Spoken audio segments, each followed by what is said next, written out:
nobody at a London level or a UK level seems to be getting to grips with this, Norman.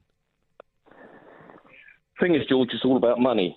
You may recall, and I'm sure you do, you're quite an acute individual, is that about 3 years ago, the Home Secretary attended the National Police Conference, and she accused everybody within the police service of crying wolf.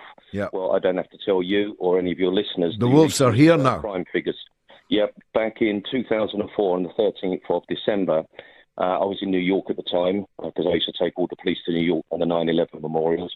I got a phone call, I think, from the Telegraph. They said a financier had been stabbed to death on his doorstep in Chelsea, and in Chiswick, an ex-school teacher, or a school teacher, an ex-finance person himself, was killed in his own house.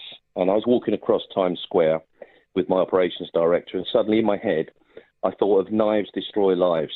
So a week and a half later, after flying back, I held a press conference, one of the largest press conferences this country has seen, and in full uniform, risking my career, with Damalola Taylor's father and many other families in London where somebody had been stabbed to death. I gave an idea and an outline of what's going to happen if we don't get a grips on knife crime. And here we are, all these years on, talking about all the things that I predicted. And the caveat to what I've just said, George, is that Theresa May turned up at the Police Federation conference, and she accused the federation that represents the whole police service. I'm a bit like the Robin Hood. I also represent the police and have done for 25 years. Accused them of crying wolf. Well, I predicted over the last 5 years that the perfect storm was coming. Nobody was listening. Nobody was acting.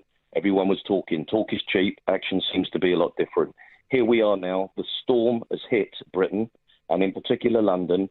We are now facing the effects of the tsunami. And if I was to describe the overview in medical terms, I've already described it over the last 5 years. Nobody listened, or if they did, they didn't act, that we were on life support. I'm now telling you, George, the family are around the bend.